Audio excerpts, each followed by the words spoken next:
Hello and welcome to podcast episode number 15 this week. It's pretty crazy that we've already done 15 episodes, hey? That is pretty crazy. We're going to hit triple digits in no time. Anyways, this week we'll start with soccer. There's some pretty big news coming out of soccer, honestly. Then we'll probably go to tennis real quick. We'll do some NBA. And then finish off with hockey. Starting off with soccer, do you want the good news or the bad news? Which one do you want to start? Let's start off with the bad news. Bad news? Yes. Okay, well, this is horrific news. Alphonso Davies, we all know, had COVID-19 recently, and he's developed mild myocarditis. He is out of the Canadian qualifiers this upcoming window, which means he will not play against the States. And obviously from a personal perspective, terrible that he can't play for Canada. That sucks. From a health perspective, it's more concerning the fact that he has myocarditis. Yeah. So obviously he seems like in good spirits. I saw him tweet out a few things and just hey, thank you for all the well wishes and that kind of stuff. But at the end of the day, Canada's superstar, the best left back in the world, is out for Canada. And that is going to make the qualifiers that much more difficult. Hopefully he comes back for the March window. I actually don't know if he will or not. That's what's most scary. Yeah, but this, I guess, just means that Canada can show that it's not Alphonso Davies and the boys, but more like a team Canada. Yeah. And I was texting with my uncle today too, and he's like, "Oh, this is terrible." He texts me. He's like, "I'm in mourning. Terrible news." I'm like, "Who the heck died, man?" Oh my God. He's like, "Alphonso Davies." I'm like, "Okay, I was pretty sad too, but come on, don't do that to me." Right. Come on. But it's terrible news. Let's not sugarcoat this. Yeah. It's horrific. And anytime you're missing one of the best players in the world, that is awful news. But he'll be able to come back eventually. It is mild, hopefully, so he'll be able to come back at some point. Hopefully for the World Cup if we do end up qualifying. But this is where the rest of Canada can step up. Yep. The rest of the Team Canada. And we have a pretty deep forward group. Honestly, with Lauren and Jonathan David as strikers. Buchanan is showing to be a world-class winger as well. And this actually gives us a chance to call on one of our guys, one of the young guys, like an 18-year-old, to come up and get his caps for the national team, so he can't actually play for another country. So this actually could work in our favor, where we can make 2 call-ups for some younger guys to take over Fonzie, and then we have him for the rest. I'm thinking specifically of Jaquil, I forget his last name. But the Jaquil kid that's training over in Liverpool. I'm thinking, if Herdman were, Herdman should take Jaquil, because that is a like-for-like position of what Fonzie plays, right? Or Buchanan can move over to the left side, and then Fonzie can play, or Jaquil can play on the right, which is his natural side. And Buchanan actually, that's the good news. Buchanan played his first game with Club Bruges, and they ended up winning 2-0. And he played the full 90, it looks like, and things went well. He didn't register a goal or a direct assist, I guess, but it was still a pretty good debut for him. Yeah, so I guess if you play the full 90, it goes to show coach trusts you in the game. Exactly, and not just that, he starts his first game in the first calendar game of the year for Club Bruges, and he starts it right. So that's good. I'm happy. There's a lot of things a lot of players that us Canadians can be proud of and excited to see. I really hope Jaquil gets the call up to the senior squad, and I also hope that one, I forget the kid's name, but he's a dual citizen Mexican-Canadian. I hope he gets a call up as a center attacking mid. But apart from that, the team looks okay. We don't have necessarily, knocking on wood obviously right now, but there's no injuries. David is still doing exceptionally well. The Champions League starts up pretty soon here, and then we'll see David against defending champion Chelsea. Davies probably won't play. They said he's out for a few weeks minimum. I can see him missing 6 to 8 weeks minimum, not training at all until it gets cleared up, and then starting back training. But we'll see, man. I was devastated about the Davies news. That is our best player. He is the most deadly player. That was being said, during the window here in Edmonton, Davies did not play that well, and we still won the 2 games. That's some positives, right? But we'll see.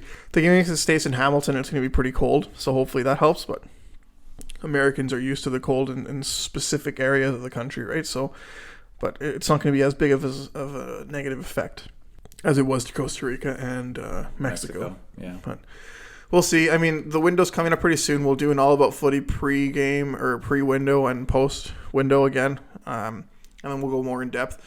And I'm just pumped that I'm going to start watching some Nottingham Forest for Richie Larea. Nottingham Forest has won the 2 games in which Richie Larea has been in their contract. He didn't suit up as a sub for either game, so he has no direct impact on it. But they still won both their games, which is huge. Don't know if they're going to play in the Premier League next year, if they're going to, get promoted or not, but they're in a good position to not get relegated to the 3rd tier, or to the Division 2, I guess is what they call it, because the Championship and Division 2, I don't know. England football is interesting. Weird, yeah, but it's cool. That's nice. I'm looking forward to a lot of soccer, though. It's going to be a lot of fun for Canadians to watch our guys play, for sure. And then with respect to the women, there's not really any big news coming out of the women, apart from Julia Grosso did her Juventus debut recently. She did pretty well there. She's starting out there as well, which is nice. Juventus isn't known as a women's soccer powerhouse yet. The move is interesting, but she'll succeed. There's no doubt about that in my mind. She'll do well. So I don't know if there's anything else about soccer that we should really touch base on. No, I can't think of anything. No. So let's go to tennis real quick. So tennis, we have the draws came out for the Australian Open. Some big news, not necessarily Canadian related, but some big news that will still affect the Canadians is that Novak Djokovic is not allowed to play. He's getting deported from Australia because of his visa or because of his vaccine issue. That's news relating to the Canadians because now they don't have to play against Djokovic at all in any of their draws. So that's a big deal. Powerhouse to worry about. One less power. I think Medvedev still has to be the favorite. Oh yeah. But I think Shapo and Felix have a really good chance of competing. Bianca Andreescu isn't playing. She announced that a few months ago that she wouldn't be playing in the Australian Open. But we do have Leila Annie Fernandez and a qualifier, actually, Rebecca Marino, who's going to be playing in the Australian Open this year. I think if Leila makes it to the round of 16, that's huge. I think that's just we should set realistic expectations. Round of 16 would be really nice to see. Anything more than that would be ecstatic. Now, with respect to Felix and Dennis, both of them are not in a top 8 position. So if they end up making it to the round of 16, which they should, just because of their seed, they'll play lesser players. At that point, at the round of 16, they'd play a higher opponent, more likely in the top 8. That would make it a little bit difficult for them. But I see one of them making it to the quarters at least, and that's only if they stay consistent, right? They need to be consistent, these guys, and this is something that they're not very well known for. But they won the ATP Cup, so they clearly can beat top opposition. So I guess we'll see. We'll see how they do. It'll be very important. Start to the season, the Australian Open is always a big tournament, and it'll be interesting to see, I guess, what comes of it. We forgot to mention a sport, but we'll talk about this sport real quick. Golf started again. The PGA Tour is back on. Their first tournament of the year is this weekend. Oh, cool. And we have a couple Canadians competing in that. For those who don't know much about golf, which I don't know, do you know much? You don't know much about golf, do you either? Not really. No. I'm really starting to get into it, so I'm really excited to potentially talk about it a little bit. But our best Canadian is Corey Connors. And Corey Connors is typically in competing in these tournaments. But I would say a Canadian is competing predominantly every second tournament. We have a Canadian within the top 10 to 15, something like that. Maybe It's a little bit less than that, but still it's pretty decent. In this tournament, for example, it's the Sony Open in Hawaii. It's the first big tournament of the year. We have a Canadian in the top 3 within shooting distance, within striking distance of the top spot, and that's Adam Svensson. I'll be completely honest with you. I don't know much about Adam Svensson. I saw him play last year. I saw him compete in a few tournaments and all that. But Corey Connors, for example, the one like the Canadian who's the most well known. Yeah. He's tied 18th, -10. The leader is at -11. The Ryder Cup is Europe against the States. Yeah. And then they have another one this year, and I forget what it's called. It's not the Ryder Cup. I was going to say Laver Cup, but anyways, there's this golf tournament going, a President's Cup, where it's America versus the world. And Corey Connors has a chance of representing the world team. Because then you have 12 players. First 8 go in world rankings, and then the next 4, it's like your captain's picks. It's a really cool way. These golf tournaments are really sweet. But Corey Connors, I can see, depending on how his form is, I think he's amongst the best 12 non-American / European players in the world. You have some like Japanese players who are really good. Like I'm thinking like Hideki Matsuyama is pretty good. And like he's definitely going to make it. Cameron Davis, like they're pretty good. Louis Oosthuizen. Yeah, I think Corey Connors is a dark horse of competing in the President's Cup, and that would be huge. And he's our best choice at any tournament wins, to be completely honest with you. He's the best chance we have at anybody winning a tournament that's Canadian this year, in my opinion. But yeah, so you have Connors, you have Svensson that we're talking about, and then you have a few different Canadians that are also like in the tournament competing as well. A few of them didn't make the cut, obviously, because like the cut is set at was it -4 if it looks like, or -5, I guess you had to. But Roger Sloan is another Canadian that was competing in this tournament, and we have another one that did not do very well. But yeah, Michael Gligig, that's a cool name, Gligich, or anyways. Yeah, that's just 4. I think there's like 2 others that compete, like Hadwin, Mackenzie Hughes. He was actually in a top 5 spot in a major last year. He was doing pretty well. Nice. But I don't know. I've been watching it more and more, some golf, and it's nice when you actually see Canadians compete in it, right? And then like the LPGA, you have Brooke Henderson, who was a major champion, and she's like consistently competing. That's like the only Canadian I know in golf. Yeah. Well, it's fair. Henderson. It's good. Like, I love the fact that you know who Brooke Henderson is, because it means that like RBC is a huge sponsor of her. So I'm so obsessed with her and like markets the heck out of her. Her and Dustin Johnson. He's married to Wayne Gretzky's daughter, Paulina Gretzky. That's pretty cool. That I know. That one I know. Anyways, I think that's all for golf, man. Like, I mean, we'll let you guys know if the Canadian wins, but like going into that final round, Adam Svensson will be in the third last group, so he has 4 shots to make up, so that's going to be a little bit tough. But the par is set at 70, so I mean, if he shoots 6 under, I think that's good enough for second or third place. But that's the thing; he needs to shoot 6 or 7 under if we're going to be completely honest. From what I'm seeing, like the leader shot at -3 in round 3, and Svensson shot at -5. So I guess if he plays like he's playing in round 3, he could probably have a chance to win.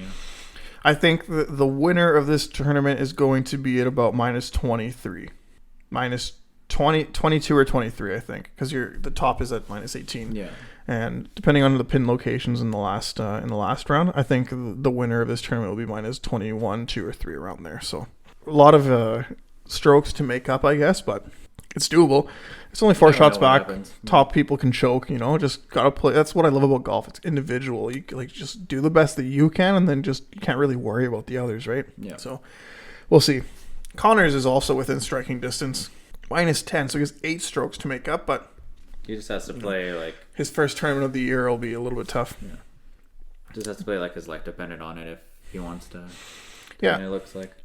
Yeah, and it's definitely not going to be easy. Corey Connors is ranked number 38 in the world. Mackenzie Hughes, another Canadian, is 41st. So they're not super high up there by any means, but it's still pretty good. Yeah, they're still up there. Yeah. So, I don't know. I can see one of these two winning a major. They're just... You should have made that as your... Not this year. Oh, okay. I don't think they're going to win it this year. I think they both... Eventually they can. Last episode, yeah. I think they eventually can. There's just so much talent in the world of golf right now, man. Like, it's just... It is absolutely insane how good golfers are right now. Just look at their strokes. I'm like, oh my God, dude. I couldn't even do that in my dreams. I can't even do that in video games. Yeah, right? Seriously, though. But... Anyways, that's enough for golf. We'll again update you guys on the weekly tournaments. There's now tournaments pretty much every week, so it'll be pretty exciting. And then when majors come up, and I'm just so excited for the Masters, dude. Connors and Mackenzie Hughes will both be in there probably, and yeah, it'll be so exciting. But all right, moving on to basketball. The Raptors' winning streak unfortunately came to an end, and they've actually since lost to the lowly Detroit Pistons, who are just a god-awful basketball team. But Dwayne Casey's the coach of the Pistons still. Dwayne Casey's like an 8-2 record against the Raptors. That man knows how to coach against the Raptors, man. But Raptors are still like okay. I think they're still in a playoff spot, if I'm mistaken. They beat the Bucks. After their loss to the Pistons, they ended up beating the Bucks, so that's like a nice comeback, I guess. I wouldn't even say comeback is probably the right word for it, but nice bounce back game. Thank you. That's the word I was looking for. Yeah. Bounce back. Thank you very much. You're welcome. But yeah, it was an important bounce back, man. Like you can't be like the Oilers and just lose every single game in a row.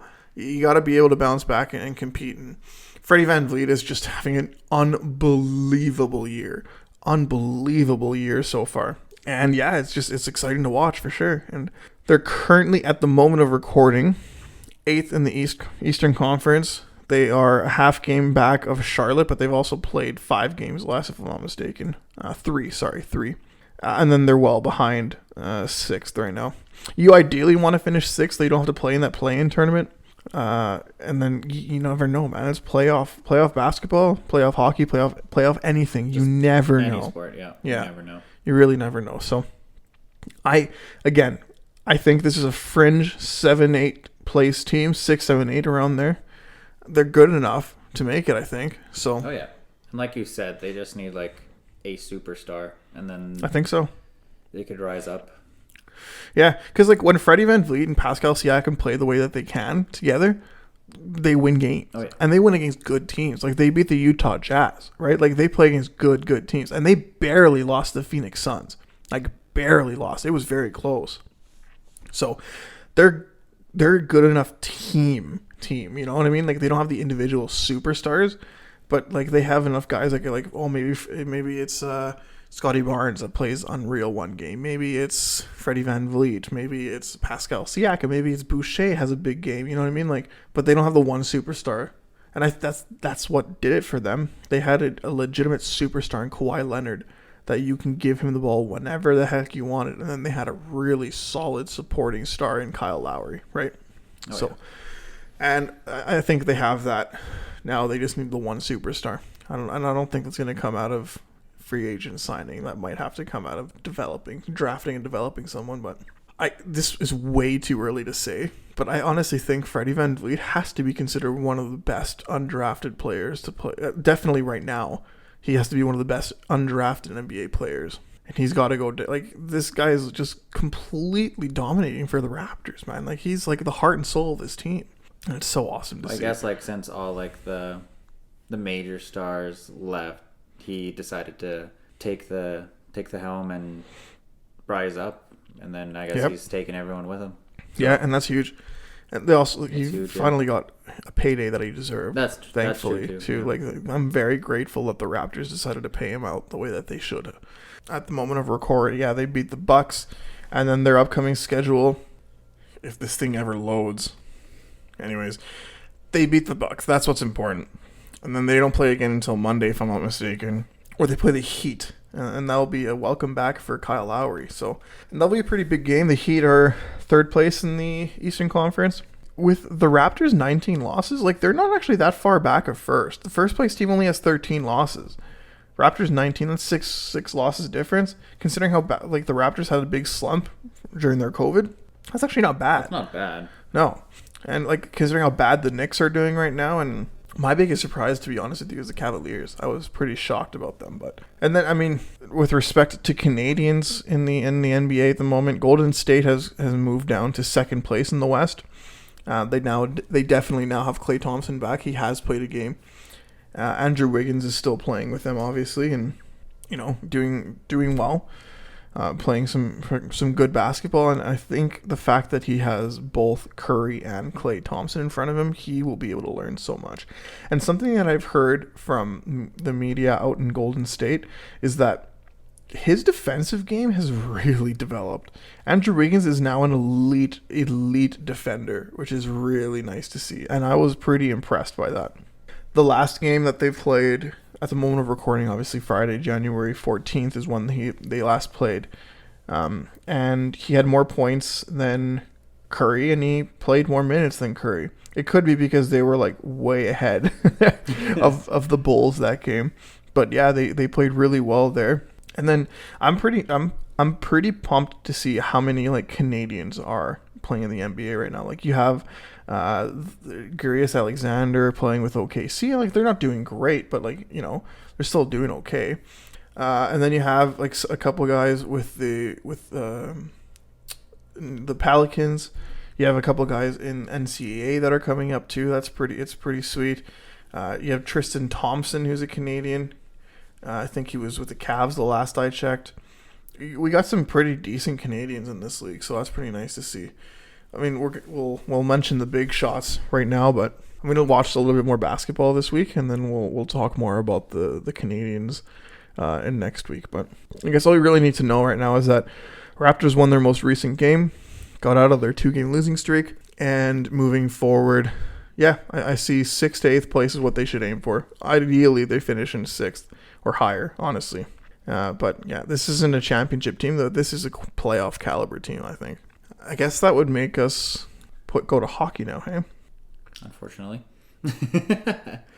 Look, man, COVID's just messing up the world right now. It's tough. Like, there's not a ton of hockey being played right now by Canadian teams because there's not much like travel between the States and Canada because of like restrictions and everything. Yeah. But I guess what we can say right now, it's like Ottawa last played against. They're currently playing the Oilers. By the moment this episode's released, the game will be done. Just for conversation's sake, hilarious. Just for conversation's sake, the Ottawa Senators last beat Calgary 4-1, and it was a dominating performance by them.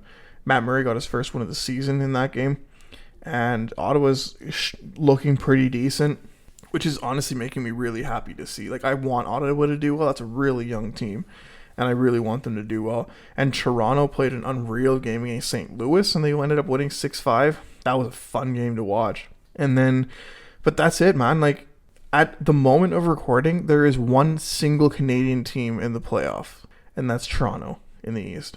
And they have games in hand on both Tampa and Florida. I do think Toronto is going to be tough to finish second. I think they're more of a third place finish. Florida, in my opinion, is the best team in the league right now. That Florida team is just absurd. Ridiculous how good of a team that is. And they're trying to get even better with Evander Kane. We'll talk about Evander Kane in a second here, but Calgary's out of a playoff spot. I mean, they have many games in hand on the second wild card team and the third Pacific team, and they're not that far back. Like, if both Edmonton and Calgary win all their games in hand, then they're both in playoff positions. Like, Anaheim has 45 points in 41 games played, again, at the moment of recording. And they've played 7 more games in both Calgary and Edmonton. So, technically, the fate is still in our own hands at the moment. However, man, both have played themselves into a tough predicament. Oh, yeah. Calgary, I think, has more to do with COVID. They had a big stop of play, and then they came back really slow, which was really tough for them. And it kind of makes sense since everyone's not been playing, and you can't start playing really well right off the bat kind of thing if you haven't been playing for a couple weeks. Yeah. So that's Calgary's excuse. Vancouver has finally gone back down to earth after their ridiculous comeback with Bruce Boudreau. I think they finally. I mean, technically they've lost to some good teams though. Like they lost to the Hurricanes, 4-1. That Hurricanes team is a very good team too. Definitely a good team. Yeah. But Vancouver's come back down to earth. Edmonton's in the basement. I was listening to the radio after the after the Holland press conference, and they're and Holland mentioned, he's like, listen, at the beginning of the season, we were the best team. We were number 1 in the league. At the 16-5 mark, we were number 1. Since then, we're the second worst team in the league. To be fair, in my opinion, the Oilers are somewhere in between there. They're not the worst team in the league. They're also not the best team in the league right now. You know what I mean? There's some very glaring things that are missing on this team. Oh, definitely. But I don't think it's glaring enough where they're genuinely one of the worst teams in the league. There's no way. There's absolutely zero chance that they're one of the worst. Like, I think they are a top 10 team in the NHL. And I think if people step up the way that they're supposed to, they can be a legitimate contender. Yeah, if they step up. Like, that's the thing. If everyone has to be playing like their hardest, and they would be considered like the best team. Yeah. But like teams like Colorado, teams like Tampa, Florida, night and day. They're just Carolina. So much more depth. They just have more depth, exactly. So like even if like let's say McKinnon or Aho or Kucherov have like a quote unquote night off, they still have lots of weapons to help them win defensively and offensively. And that's the thing with the Oilers. I genuinely feel we are 3 pieces away from being a legitimate, like, for at least depth in forwards and defense, 3 pieces away. And I think we have 2 of those internally. I think Josh Archibald is a good player. Is a very reliable fourth liner. I don't think he should be playing if he's not vaccinated. I think he's just a threat to society, to the team, and to the team's health. Serious, I'm sorry. Oh, yeah. No, you were just about to say something, and I was about to. Yeah, you stopped me. Thank you. Yeah. But yeah, I do believe strongly he's a threat to the team's health, and I don't think he should play. But he's an upgrade to anybody we have in our fourth, or to their wingers in the fourth line. Yeah. So if Josh Archibald came back and vaccinated, that'd be huge. And then Edmonton's in the talks of getting Evander Kane. That would be a monstrosity of an upgrade to skill wise. Yes. Monstrosity of an upgrade to what we have right now in our top 6. But and then, just adding those 2 gives us a legitimate 3 full legit lines of scoring, and then you have Archibald in the bottom line with Shore and let's put Perlini or something, CV or whatever the heck it is, and that's a legit fourth checking line. We have the pieces internally that are able to do it. You know what I mean? And that's why I don't think it's Holland's fault, man. I think we have the pieces that we can to be a good depth team. Like, nobody's beating Toronto, or nobody's beating Tampa's fourth line right now, right? But also their fourth line, they're young guys that came up from the ranks, and we have those guys that can come up from the ranks. We just have to be patient. One more year, Holloway's up here, right? Holloway's going to be a top forward for us, a top line forward for sure. Like, there's no question about that in my mind. In the next 2-3, no question. Borgo, Carter Savoy coming up will be a good middle six contributor. Petrov will be a middle six. Like, we have the pieces finally that's built, and some of them came from Chiarelli, sure, okay, but a lot of the bigger names came the Holland their drafting is the issue, and I like the fact that he's not I'm not going to give away a first round pick to move up 2 standings in this league. I'm that's fair. You trade away these assets that you've developed and all this stuff when we're super close to winning the cup. Next year, he'll make a couple more free agent signings and get some guys to come up and just grow into the roles. I'm thinking of the Cooper Marody will probably be ready to come up next year. That'll be exciting to see. McLeod will have another year underneath his belt. McLeod can be a legitimate really third line center for us, right? What's his face? More of a defensive guy, the French kid, Raphael Lavoie. Mm-hmm. You know what I mean? We have the pieces. Now, with respect to other teams too, it's the Canucks prospect pool. We've talked about the prospect pool in a episode way back. They're not that good. They don't have a lot of high end skill coming up. They have a lot of bottom 6 forwards and not a decent goalie, right? Yeah. Calgary's looking good in the future too. Calgary, they just need to figure out what they're going to do with Gaudreau this year. He's a pending UFA. And then Tkachuk, they need to figure out what they're going to do with Tkachuk in respect to the signings, right? But they have some good prospects that are coming up. They don't have any elite forwards coming up, but I think they have enough forwards in their group right now. But this is how you play in the NHL right now. This is how you play in the salary cap NHL. You have your high end, you pay your big guys the lesser roles, what Tampa's doing, what Florida has done right now too. It's but Tampa's shown us this. I mean, they're $10 million over the cap for 2 years straight, right? But because of LTIR, but they've shown us that is how you develop these teams. Why is Vegas not one? Vegas has the deepest team in a very, very, very deep team, but they're so screwed up by the salary cap that they had to sign some lesser fourth line players. Tampa's a better team than Vegas because they're able to draft up their best players. Vegas is I mean, they have some prospects, but they're widely considered one of the worst prospect pools in the league because they always trade them away. Yeah. And this is why I don't think Vegas is going to win a cup anytime soon. This is their year to win it this year because they have Eichel and the LTIR for so long and that kind of stuff happening, right? But this is like Tampa's done it the right way. Edmonton's looking at that, and Calgary's looking at that way too, and they're developing and they're doing this the right way. They're going through the draft and they're doing that properly. I'm seeing as well like Colorado too. Yeah. Toronto, they have been in win now for the last couple of years. They just haven't been able to get out of the first round. But genuinely, I feel this Toronto team is good enough to have this is a championship caliber team. They have the elite offensive talent. They have a legitimate shut-down pair of defense. They have a good defense. Their bottoms, their number 5 and 6 defensemen aren't the greatest in the world, but they're not bad. No, but then their top 4. The top 4 are slack, exactly, and they're good though. They're good. They're good. Yeah. Like Tampa Bay's 5th and 6th defensemen didn't play that much. Their top 4 played a stupid amount. Yep. But I mean, when you have Victor Hedman, who's one of the best players in the world right now, right?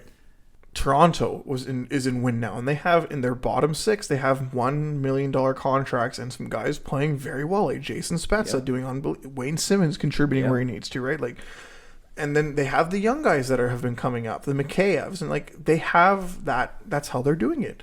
Ottawa is a little bit a really good goalie too. That's playing out of his mind. Well, Jack Campbell's playing insane hockey right now. Yeah. And then Ottawa's like a little bit of an exception, I guess, because like their whole team is young, so they don't have any big contracts quite yet. But they haven't traded big guys, big pieces away. They're just developing their guys, bringing them up, and I don't know. Montreal is in a tough spot, but they've also developed through the draft, bringing guys up. The only Canadian team that's not really doing that really well right now is Vancouver. They traded a bunch of guys like. Their big contracts that came in have been through trade, except for like the Pettersson. They drafted Pettersson pretty high up, right? And Bo Horvat was a pretty high draft pick. But like most of the guys were traded for. Like the JT Millers I'm thinking of, and like the big UFA signings, Ekman Larson's like. That was a trade though. Yeah, so I'm saying that most of them were either trades or UFAs. Yeah. Like I'm thinking Hughes, Pettersson, they were both draft picks. Horvat was a draft pick. Wasn't Demko, Besser. Yeah, so I mean, they're doing it, but like their prospect pool is pretty bare. I think Calgary needs another top 6 forward. The whole league can use it. Let's not even kid ourselves. Calgary probably needs another one as well. Their defense, in my opinion, I wouldn't say it's like terrible defense. I wouldn't even say it's like bad defense at all. I just don't think it's like the elite defense that it used to be. Giordano's loss is huge for that team. Huge. And I think we're really starting to show now. They play really I would say same with Brody, too. Yeah? He was a pretty decent defenseman. Yeah. Like, they helped their team. Yeah. He was a big piece as well. Oh, yeah. I completely agree. But, yeah, Calgary goaltending is exceptional, though. That's the strength of that team is their goaltending. They can't necessarily provide a lot of offense in front of them, though, which is, I think, their issue right now. I honestly still see Calgary and Edmonton bouncing back and making the playoffs. I do. I can see a Battle of Alberta in the first round. I see them finishing 2nd and 3rd. Anaheim, I don't see continuing this. San Jose, I don't see continuing it. LA is a decent team. LA is the only one that could compete, but I think LA gets a second wild card spot. The way that it looks right now, I think they get a second wild card spot. They have a few young guys in that team that are pretty good, but like their goaltending is my biggest question mark for LA. Peterson, whatever you call him, and then Quick, 1-2 tandem. Quick isn't the way he used to be, but he's still pretty damn good. I don't have anything else to add about hockey, do you? No, we kind of touched on the presser a little bit, and then Evander Kane a little bit too. We did. Yeah, actually, you're good call on the Evander Kane. So Evander Kane, for everybody who doesn't know, like what's being reported is that he has a 1 year, 1.5 prorated, obviously, $1 million contract with the Oilers ready to sign. It's just that there's a new investigation into him in regards to his Christmas plans in Vancouver. He boarded a plane positive with COVID, goes into Vancouver, hangs out with the family, comes back. So if he ends up signing, that'd be huge for the Oilers. Or Florida. He's also in for Florida. It's between the Oilers and Florida now. Yeah. But I think I'll talk about Evander Kane in the midweek episode, because he actually, if he doesn't sign with an NHL team, there's a chance he could represent Canada in the Olympics. Could you imagine? That'd be pretty sweet. That'd be pretty sick for Team Canada. He's a legit forward, man. He's an NHL forward. He's like in the top 25 or 30 scores in the league for the last few years. Yeah, honestly, give me your opinion. Yes, he's really good. Evander Kane, I'm saying, but like all the negative stuff that he's done, do you care, or do you?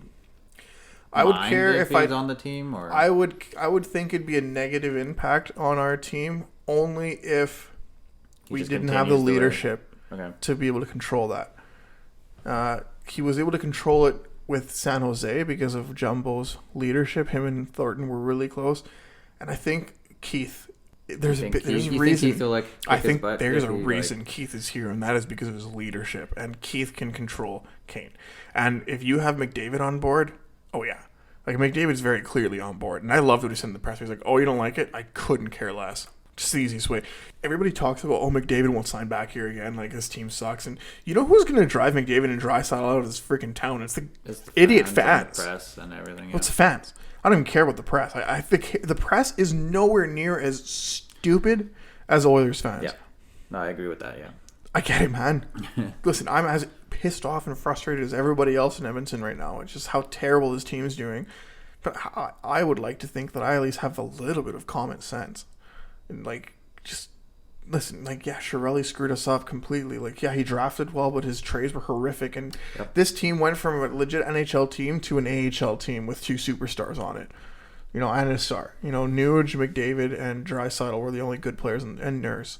That was it. That's all we had, right? Can't win with 4 players. When those 4 or 5 or 4 together were on the ice, yeah, this team was dominant. But when everybody else was on the ice, then we were actual garbage. Now we at least have 2 lines, 3 if we're all healthy, but 2 lines that can go out there and compete. You know, like little by little, it's gonna happen. Anyways. And going back to the fans, like, yeah, he's a pretty.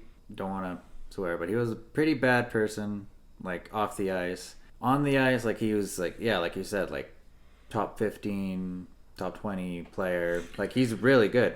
Yeah. And as much as I don't like what he's done off the ice, like, it's not the fans' choice to pick him on, like, sign him on the team kind of thing. As long as he doesn't bring what he did in the past with him to this team, then that's, you know, like, I believe in second chances and new beginnings. This kind of stuff. Like, you got it, man. Like, people are gonna had like 3rd, 4th, 5th chances. I get it. You know what I mean? But at some point, you always want to assume the best in a person. Yeah, he's an exceptional player. In a short-term deal, I think Duncan Keith and the leadership group the Oilers have can hold him in check for the rest of this year. And if they can, then we have like a really good player for 1.5 million.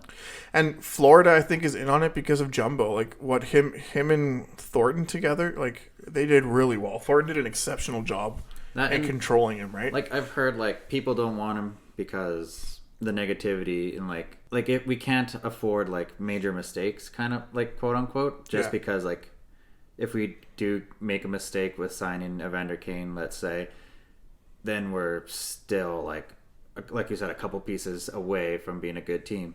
Florida, like, they can afford a mistake because they have Huberdeau, they have Barkov, they have Jumbo Joe, they have Bobrovsky and Ekblad. They have really good players that could still, like, help the team win. They're, as you saw and as you said in the standings, they're, like, the best NHL team right now. Like, I can see some fans' perspective of, like, we can't afford to make a mistake with Evander Kane per se. But, like you said, if the leadership group can keep him in check, like, we just added a really good player on our team. Yeah, I mean, listen, if our captain says, who cares what you think, I'm going to just go with my captain. Right. And people are complaining about what he said, too. I'm like, for me, we can't be, like, goody two-shoe, like, oh, we're moral, high ground team kind of thing. Let's be heels. Let's be the Empire to the Rebels. Let's be the bad guys and win. If we do, like, all the good stuff, we're not going to win. Like, let's be the bad guys. Let's be the heels. We have to win. Like, we are out of the playoffs right now. We need to improve, and if Evander Kane can help us, then so be it. Well, this is a business where winning is the only thing that matters, number one. Yeah. Number two, it's not like, yeah, okay, you're bringing in a guy that made mistakes, but he's here to play hockey, man. Right. He's here to play hockey. Let him play his hockey. And if he makes a mistake, then first, one strike system, you're out. You're out. You make a mistake, gone. Just get rid of him. Well, even then, like there's a way of making sure in the contract there's a clause. You make one more mistake, you're gone. There's got to be a clause for that. But like even then, like I'm just so tired of the Oilers fans, man. Like we can have a whole 2-hour long episode on just how stupid fans are, really. But listen, whatever they do, fans are going to complain. Yeah. No matter what happens, there's going to be fans that complain. So they shouldn't be able to care less about what we think from a hockey perspective. From a personnel perspective, they shouldn't be able to, like, they shouldn't care less. Now, from a financial perspective, and charging me $500 for a game ticket or like $20 for a beer, listen to us there.